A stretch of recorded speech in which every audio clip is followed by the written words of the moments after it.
Tenth English के past papers को कर रहे हैं। तो इसमें Lahore first time group first 2024 का पेपर है। तो इसके एमसीक्यूज़ को देखते हैं।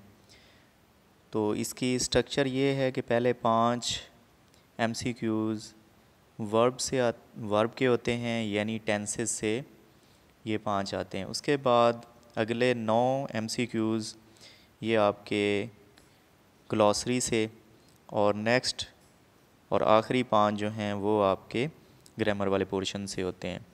तो इसमें हम देखते हैं, पहला एमसीक्यूज़ है, they dash left Pakistan before the end of the year. अच्छा, आपको अगर टेंसेस नहीं भी आते तो कुछ वर्ड्स ऐसे होते हैं जिनको देख के आप वर्ब के को आइडेंटिफाई कर सकते हैं। जैसे ये बी फोर है, तो अगर सेंटेंस के दरमियान में बी फोर आ जाए तो उसके शुरू में और आखिर में उसका एक कुलिया है कि बी फोर के बाद सेकंड वर्ब की सेकंड फॉर्म हो तो बी फोर से पहले हैड थर्ड फॉर्म होती है। लेकिन अगर बी फोर के बाद वर्ब की सेकंड फॉर्म ना हो, कोई भी ना हो, तो फिर विल हैव शैल हैव आता है। तो अब देखें, बिफोर के बाद जो है वो कोई वर्ब की फॉर्म नहीं लगी हुई, तो इस वजह से बिफोर से पहले विल हैव यानी पहला ऑप्शन ठीक होगा। अब दूसरे पे आते हैं, they said that they their duty. Said that आ जाए तो आगे पास्ट टेंस आएगा। तो इन ऑप्शंस में डी एक ऐसा ऑप्शन है जिसमें पास्ट टेंस लगा हुआ है, हैड डन।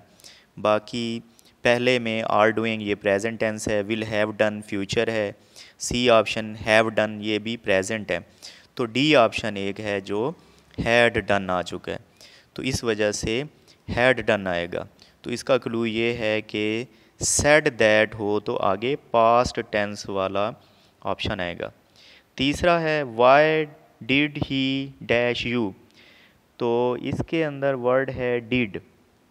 तो did, do, does, will, shall, टू ये आ जाएं तो वर्ब की फर्स्ट फॉर्म लगती है। तो डिड आया हुआ है तो फर्स्ट फॉर्म इंसल्ट है, इंसल्ट आएगा।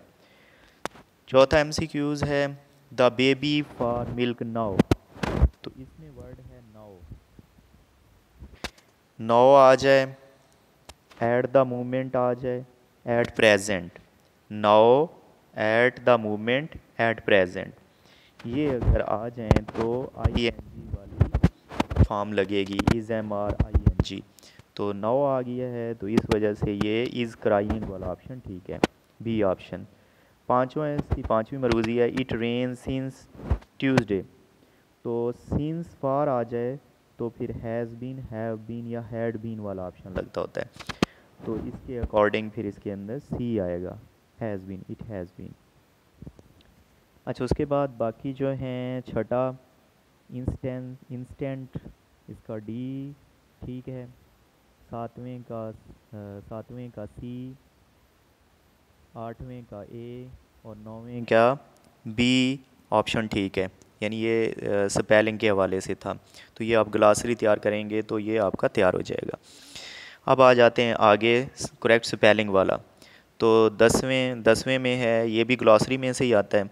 तो 10वें में जो है एंटानिम ऑफ प्रियोर। तो प्रियोर का एंटानिम पूछा गया है, यानी उल्ट लफ्ज़ बताना है, मुतज़ाद बताना है। तो प्रियोर का मुतज़ाद होता है लेटर, LATER लेटर। 11वीं मरूज़ी, प्रोफिशिएंट मीन्स, प्रोफिशिएंट स्किलफुल। तो ये सी ऑप्शन ठीक है। 12वीं मरूज़ी है सिनोनिम ऑफ बीमिंग। बीमिंग का सिनोनिम है ग्लोइंग, डी ऑप्शन ठीक है। 13वीं मरूज़ी है सिनोनिम ऑफ अनप्रेसिडेंटेड।